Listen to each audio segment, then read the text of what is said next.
Subscribe कीजिए ध्येय IAS channel को और बेल आइकन को दबाइए लेटेस्ट वीडियो सबसे पहले देखने के लिए।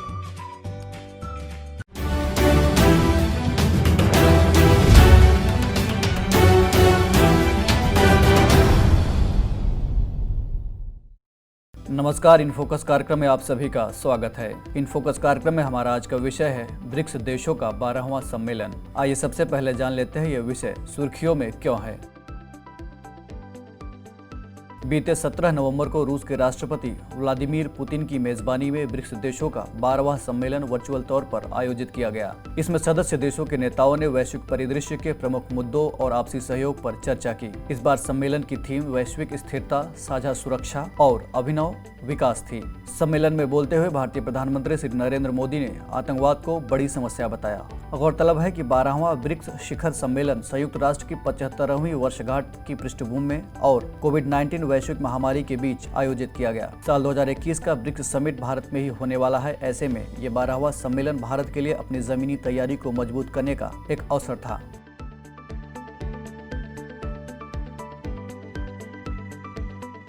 इस बार के घोषणा पत्र में क्या कहा गया?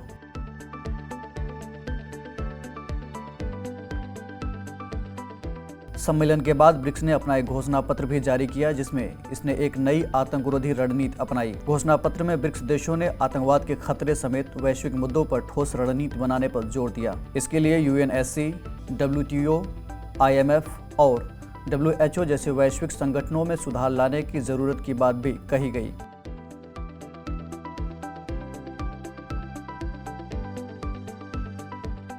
क्या है यह ब्रिक्स?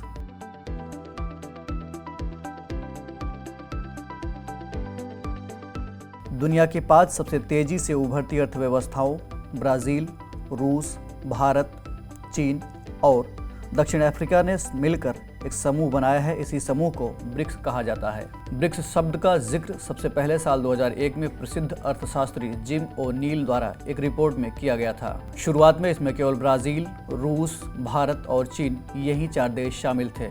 बाद में दिसंबर 2010 में इसमें साउथ अफ्रीका को भी जोड़ा गया। इसकी औपचारिक स्थापना जुलाई 2006 में रूस के सेंट पीटर्सबर्ग में G8 देशों के सम्मेलन के अवसर पर रूस, भारत और चीन के नेताओं की बैठक के बाद हुई। पहले ब्रिक्स सम्मेलन का आयोजन 16 जून 2009 को रूस के येकतेरिनबर्ग में हुआ था। ब्रिक्स का मकसद स्थायी और न्यायसंगत विकास के लिए ब्रिक्स देशों के अलावा अन्य देशों से भी सहयोग को व्यापक स्तर पर आगे बढ़ाना है। ब्रिक्स द्वारा यह भी ध्यान रखा जाता है कि इसके हर सदस्य की आर्थिक स्थिति और विकास में बेहतरी होती रहे। साल 2014 में ब्रिक्स देशों ने मिलकर 2 अहम वित्तीय संगठनों का निर्माण किया। इसमें पहला है न्यू डेवलपमेंट बैंक और दूसरा आकस्मिक रिजर्व व्यवस्था है।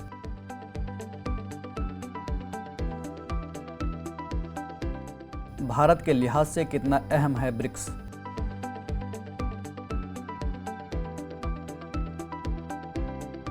ब्रिक्स को महत्वपूर्ण आर्थिक इंजन के रूप में देखा जा रहा है, यानी यह एक उभरता हुआ निवेश बाजार और वैश्विक शक्ति है। मौजूदा वक्त में ब्रिक्स में शामिल 5 देशों की अर्थव्यवस्थाओं की दुनिया की कुल जनसंख्या में 42%, वैश्विक जीडीपी का 23% और वैश्विक व्यापार का करीब 13% हिस्सेदारी है। भारत के लिहाज से ब्रिक्स एक अहम संगठन है, क्योंकि यह विकासशील देशों की उभरती हुई आवाज बन चुका है। दरअसल विकासशील और उभरती हुई अर्थव्यवस्थाओं को विकसित देशों के आक्रामक संगठनों से तगड़ी चुनौती मिलती रहती है। ऐसे में भारत का यह मानना है कि ब्रिक्स ही एक ऐसा संगठन है जिससे विकासशील देशों के हितों को बचाया जा सकता है।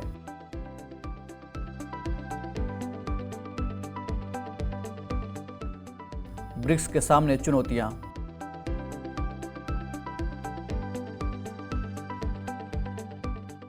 वैसे तो ब्रिक्स देशों का प्रमुख मकसद विकास और तमाम आर्थिक मुद्दों पर एक साथ काम करना है, लेकिन इसके सदस्य देशों के बीच तमाम ऐसे राजनीतिक मुद्दे हैं जो ब्रिक्स के मुख्य मकसद पर भारी पड़ जाते हैं। मसलन भारत का चीन के साथ एक बड़ा व्यापारिक घाटा और सीमा विवाद, कई मुद्दों पर चीन और पाकिस्तान की बढ़ती नजदीकियां जो भारत के लिहाज से हितकर नहीं है, ब्रिक्स का औपचारिक स्वरूप कैसा हो, इसका सचिवालय कैसे बने, इन सभी मुद्दों पर इसके सदस्य देश एकमत नहीं हो पा रहे हैं। समूह में नए सदस्यों को कैसे और कब जोड़ा जाए, इस विषय पर भी कोई साफ विचार नहीं है। अलग अलग देशों में शासन की अलग अलग व्यवस्थाएं होने के चलते भी सदस्य देशों के बीच मतभेद उभर कर सामने आते रहते हैं। जैसे भारत, ब्राजील और दक्षिण अफ्रीका में एक मजबूत लोकतांत्रिक व्यवस्था है, तो वहीं चीन में साम्यवादी शासन है।